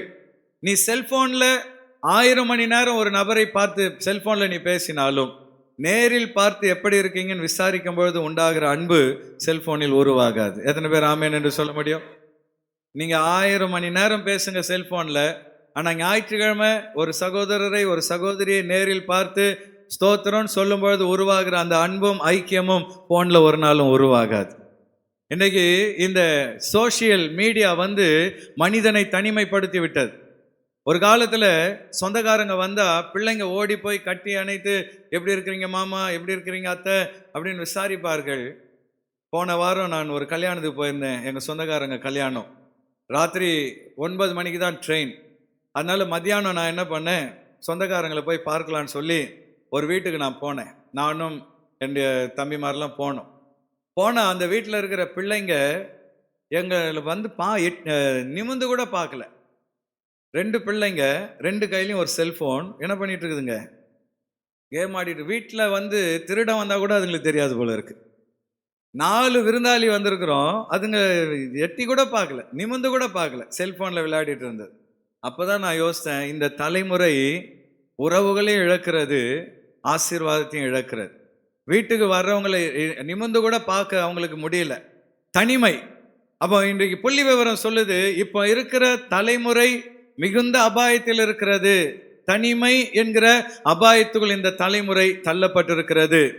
வயசானவங்களை விட இளம் வாலிபர்கள் தான் எனக்கு யாருமே இல்லை, நான் தனிமையாக இருக்கிறேன்கிற உணர்வினால் அதிகமாய் பாதிக்கப்பட்டு கொண்டிருக்கிறார்கள். இப்படிப்பட்ட இந்த காலகட்டத்தில் தனிமையிலிருந்து வெளியே வரணும்னா மற்றவங்க பேசணும்னு எதிர்பார்க்காதீங்க, நீங்கள் போய் வழியை பேசுங்கள். ஹல்லேலூயா. ஈகோலாம் பார்க்காதீங்க. அந்த சிஸ்டர் எனக்கு ஸ்தோத்திரம் சொல்லலை, நான் எதுக்கு ஸ்தோத்திரம் சொல்லணும்? அந்த பிரதர் என்கிட்ட பார்த்தா பேசுறதில்ல, நான் ஏன் பேசணும்? இந்த ஈகோவெல்லாம் விட்டுட்டு வழியை போய் எப்படி இருக்கிறீங்க, நல்லா இருக்கீங்களா? ஒரு ஆளை பார்க்கும்போது ஒரு ஸ்மைல் பண்ணுங்க, நல்லா இருக்கிறீங்களா விசாரிங்க. விசாரிக்கிறதுனால நம்ம ஒன்றும் கெட்டு போவது இல்லை. உங்களுக்கு உறவுகள் நண்பர்கள் இருந்தால் வாரத்துக்கு ஒரு முறையாவது அவங்கள சந்தியுங்க. நேரில் சந்திக்க முடியலையா ஒரு ஃபோன் பண்ணியாவது அவங்களோடு கூட பேசுங்க. வாய்ப்பு இருந்தால் நண்பர்கள் உறவினர்களோடு கூட சாப்பிடுங்க. வெளிநாட்டிலலாம் அடிக்கடி ஹோட்டலுக்கெல்லாம் போயிட்டு சந்தோஷமாக சாப்பிடுவாங்க. நாம் இந்தியாவில் ரொம்ப சிக்கனம், வீட்லேயே ஒழுங்காக சாப்பிட மாட்டோம்.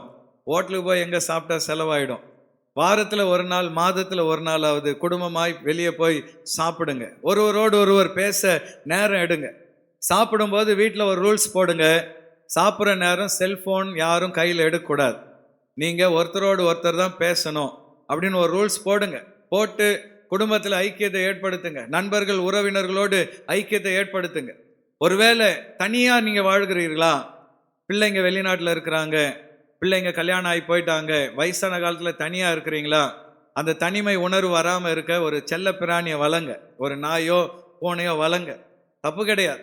அப்போ ஏதாவது ஒரு வகையில் தனிமையிலிருந்து வெளியே வருவதற்கு முயற்சி எடுங்கள். அன்பான தேவ பிள்ளையே, உங்களை நீங்கள் தனிமைப்படுத்திக் கொள்வதை விட்டுவிட்டு இன்றைக்கு ஒரு தீர்மானம் எடுங்க, தனிமை என்கிற சிறையிலிருந்து நான் இன்றைக்கு வெளியே வருவேன். ஹல்லேலூயா. யாவரோடும் நான் பழகுவேன், சாதாரணமாக சந்தோஷமாக இருப்பேன். 2024 என்னுடைய வாழ்க்கையிலே சந்தோஷமான ஒரு நாளாக அது இருக்கும் என்று எத்தனை பேர் விசுவாசிக்கிறீங்க? ஹல்லேலூயா. யாவரோடும் நேரத்தை செலவிடுங்கள். ஒரு வாலிபன் தன்னுடைய அப்பா மேலே ரொம்ப கோபமாக இருந்தான். ஏன்னா அவர் ஒரு ஏழையாக இருந்ததினால் அவன் கேட்டதெல்லாம் உடனே அவரால் செய்ய முடியல. ஷூ கேட்டால் உடனே வாங்கி தர முடியாது, அவன் ஒரு ஜீன்ஸ் கேட்டால் உடனே வாங்கி தர முடியாது. அதனால் ஒரு ஏழை வயிற்றில் பிறந்துட்டேன்னு சொல்லி அவன் தகப்பன் மீது மிகுந்த கோபத்தில் இருந்தான். ஆனால் அவனுடைய அப்பாவோ கஷ்டப்பட்டு தனக்கு வந்த வருமானத்தை எல்லாம் எப்படியாவது மிச்சம் பிடிச்சு அவன் கேட்டதெல்லாம் வாங்கி கொடுத்து நல்லா படிக்க வைத்தார். ஒரு காலகட்டத்தில் அவனுக்கு வெளிநாட்டில் வேலை கிடைத்தது. அவன் என்ன பண்ணான், அப்பா இந்த ஏழை குடும்பத்தை விட்டு நம்ம போகிறோம், இனி சந்தோஷமாக இருக்கலான்னு சொல்லி அவன் வெளிநாடு சென்ற பொழுது அங்கே இருக்கிற சூழலை பார்த்த பொழுது அவன் உணர்ந்தான், வெளிநாட்டில் போனீங்கன்னா அப்பாவையே பேர் சொல்லி தான் கூப்பிடுங்க பசங்க. 18 வயசு ஆயிடுச்சுன்னா அப்பா வீட்டை விட்டு பிள்ளைங்களை அனுப்பிச்சி விட்டுருவார், நீ போ உன் சொந்த காலில் நில்லு. அந்த சூழ்நிலையில பார்த்த பொழுது அவன் உணர்ந்தான், நம்ம அப்பா நம்ம மேலே எவ்வளோ அன்பாக இருந்தார். இத்தனை வயது வரை நம்மளுக்கு உணவு கொடுத்து, உடை கொடுத்து, படிக்க வைத்து, வெளிநாடு போவதற்கு பாஸ்போர்ட் எடுத்து கொடுத்து, ஃப்ளைட் சார்ஜ் முதற்கொண்டு நம்ம கொடுத்து வெளிநாடு அனுப்பிச்சி வச்சாரு. இவ்வளவு நல்ல அப்பாவின் அன்பை நம்ம மறந்துட்டோமேன்னு சொல்லி அவன் கதறி அழ துவங்கினான். அன்றைக்கு ஒரு தீர்மானம் எடுத்தான், நான் மறுபடியும் வீட்டுக்கு போனவுடன் முதல்ல அப்பாவை கட்டிப்பிடித்து என்னை மன்னிச்சிடுங்கப்பா, நான் உங்கள் அன்பை அறியாமல் போயிட்டேன், உங்கள் கூட பேசாமல் இருந்துட்டேன், என்னை மன்னிச்சிடுங்கப்பா நான் கேட்பேன் என்று ஒரு தீர்மானம் எடுத்தான். அதே போலவே விடுமுறை நாள் வந்தது. விமானத்தில் ஏறி அவன் தன்னுடைய தேசத்துக்கு வந்தான். வந்து இறங்கி அப்பாவும் அம்மாவும் வரவேற்க வருவாங்கன்ட்டு விமான நிலையத்தின் வெளியே வந்து பார்த்தா அப்பா அம்மா வரல. அப்போ சொந்தக்காரங்க 2-3 பேர் சோகமாய் நின்று கொண்டு இருக்கிறார்கள். கேட்டான், எங்க அப்பா எங்கன்னு கேட்ட பொழுது, தம்பி நீ வர்ற சந்தோஷத்துல மாரடைப்பில் இப்பதான்பா அவர் இறந்தார் என்று சொன்னார்கள். அதை கேட்ட பொழுது அவன் கதறி அழத் துவங்கினான். ஐயோ, உயிரோடு இருக்கிற வரைக்கும் எங்க அப்பா கிட்ட நான் பேசாமலே இருந்துட்டேன், செத்து இப்போ நான் பேசணும்னு வரும் பொழுது அவரை என்னால் பார்க்க முடியலன்னு சொல்லி அவன் கதறி அழுதான். காலை வேளையில் அன்பான தேவ பிள்ளைகளே, வைராக்கியம், கோபம், ஈகோ இதெல்லாம் விட்டுட்டு நான் அவங்க கூட பேச மாட்டேன், அவங்க கூட பழக மாட்டேன், இதெல்லாம் விட்டுட்டு எல்லாரையும் நேசிக்க துவங்குங்கள். தனிமை என்கிற சிறையிலிருந்து வெளியே வாங்க. எல்லாரிடத்திலும் அன்பா இருங்கள். இந்த வருஷத்தின் இந்த நிறைவிலே ஆண்டவர் சொல்கிற காரியம் இதுதான், மனிதன் தனிமையா இருப்பது நல்லதல்ல. ஹல்லேலூயா. இந்த வருஷத்தில் ஒரு தீர்மானம் எடுத்து 2024 உங்கள் வாழ்க்கை மகிழ்ச்சியாக ஆசீர்வாதமாக இருக்க தனிமை என்கிற சிறையிலிருந்தும் வலியிலிருந்தும் கர்த்தர் உங்களை மீட்டெடுக்க விரும்புகிறார். ஹல்லேலூயா. வந்திருக்கிற எல்லாரும் எழும்பி நின்று இந்த வருடமெல்லாம் ஆண்டவர் நம்மை நடத்தி வந்த பாதைகளுக்காக, அவர் செய்த நன்மைகளுக்காக ஒரு 2 நிமிடம் நல்ல உள்ளத்தின் ஆழத்திலிருந்து அப்பாவை துதிக்க போகிறோம். வெளியே இருக்கிற எல்லாரும் எழும்பி நின்று நல்ல கைகளை தட்டி உள்ளத்தின் ஆழத்திலிருந்து சத்தத்தை உயர்த்தி இயேசுவே உமக்கு நன்றி என்று சொல்லி நல்ல ஒரு 2 நிமிடம் அப்பாவை ஸ்தோத்திரம் பண்ணுவோமா? ஹல்லேலூயா, ஹல்லேலூயா. எனக்கென்று யாருமே இல்லை என்கிற உணர்விலிருந்து நான் வெளியே வர எனக்கு உதவி செய்யுங்கப்பான்னு சொல்லி சொல்லுங்க. என்னை யாருமே புரிஞ்சுக்கலையே என்ற எண்ணத்திலிருந்து நான் வெளியே வர எனக்கு உதவி செய்யுங்க. இயேசுவே, நீங்களும் என்னை கைவிட்டுட்டீங்களே என்ற வார்த்தையை நான் இனி பயன்படுத்தாதபடி கர்த்தர் என்னை மறக்கவில்லை, அவர் என்னோடு கூட இருக்கிறார் என்பதை உணர்ந்து அவரை துதிக்க என்னை நான் அர்ப்பணிக்கிறேன். நன்றி, நன்றி, நன்றி, நன்றி செலுத்துகிறோம் அப்பா. எல்லாரும் சொல்லுங்க, மன சோர்விலிருந்து நான் வெளியே வருவேன், மன சோர்விலிருந்து நான் வெளியே வருவேன், என் சரீரத்தில் இருக்கிற பலவீனங்களிலிருந்து நான் வெளியே மீண்டு வருவேன். நான் பலவீனன் அல்ல, நான் பலவான். எல்லாரும் அறிக்கையிடுங்க, நான் பலவீனன் அல்ல, நான் நோயாளி அல்ல, நான் ஒரு பலவான். இயேசுவின் கரத்தினால் காயங்களினால் நான் சுகமானேன். ஹல்லேலூயா, ஹல்லேலூயா. ஆண்டவரே உமக்கு ஸ்தோத்திரம், ஸ்தோத்திரம், ஸ்தோத்திரம். தனிமை என்கிற சிறையிலிருந்து என்னை மீட்டு எடுப்பீராக. கர்த்தாவே, நான் எப்பொழுதும் உம்மோடு கூட இருக்க எனக்கு உதவி செய்வீராக. தனிமை என்கிற வேதனையிலிருந்து வெளியே வர முதல்ல நமக்கு ஒரு நண்பர் தேவை. நாம் மனம் விட்டு பேச, நம் மனதில் இருப்பதெல்லாம் பகிர்ந்து கொள்ள ஒரு நண்பர் தேவை. நம் வாழ்க்கையின் கடைசி வரை நம்மோடு கூட வருகிற ஒரே நண்பர் இயேசு ஒருவர் மாத்திரமே. எல்லாரும் வலது கரத்தை உயர்த்தி தலைகளை உயர்த்தி, ஆண்டவரே என் வாழ்க்கையின் நண்பர் நீர்தானப்பா, நீங்க தான் you are my friend, my father. என் நண்பர் நீர்தான் ஆண்டவரே. ஒவ்வொரு நாள் காலையில் எழுந்தவுடன் என் மனதில் இருப்பதெல்லாம் உங்ககிட்ட நான் சொல்லுவேன்ப்பா. ஒரு அப்பா கிட்ட பேசுகிற மாதிரி, ஒரு நண்பரிடத்துல பேசுவது போல உங்ககிட்ட நான் பேசுவேன். ஆண்டவரே, இந்த வருடம் நான் உம்முடைய சமூகத்துக்கு வராமல் இருந்திருந்தா என்னை மன்னிப்பீராக. ஆண்டவரே, ஒவ்வொரு நாளும் உம்மோடு கூட பேச என்னை நான் ஒப்பு கொடுக்கிறேன். ஆண்டவரே, நான் சொல்றதெல்லாம் அப்படியே ஜெபமா சொல்லுங்க.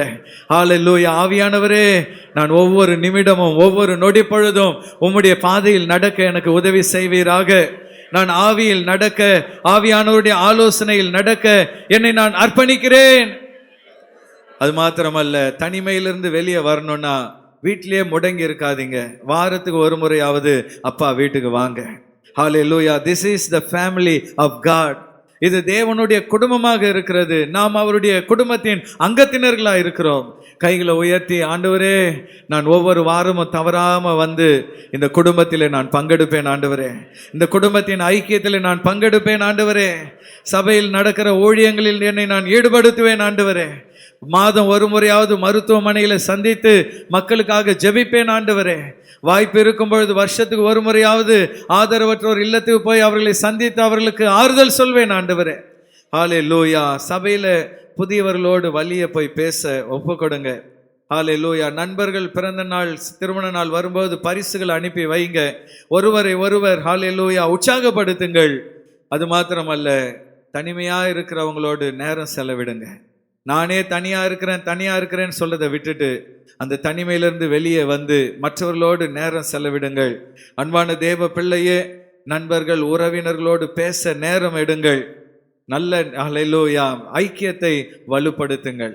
இந்த காலை வேளையிலே ஆண்டவர் சொன்ன ஆலோசனைகளுக்கு நாம் கீழ்ப்படியும் பொழுது நிச்சயமாய் தனிமை என்கிற வழியிலிருந்து நாம் வீண்டு வருவது மாத்திரமல்ல, அந்த வழியின் ஊடாய் செல்கிறவர்களை மீட்டெடுக்க கர்த்தர் நம்மை பயன்படுத்துவார்.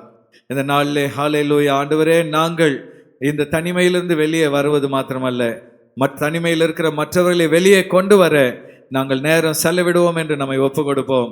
கர்த்தர் நம்மை ஆசீர்வதிப்பாராக. கண்களை மூடி தேவ சமூகத்திலே நாம் ஜெபிப்போம். ஸ்தோத்திரிக்கிறோம் ஆண்டவரே. அப்பா நன்றி செலுத்துகிற இந்த நாள் எங்களோடு பேசி நம்முடைய வார்த்தைக்காக நன்றி தகப்பனே ராஜா.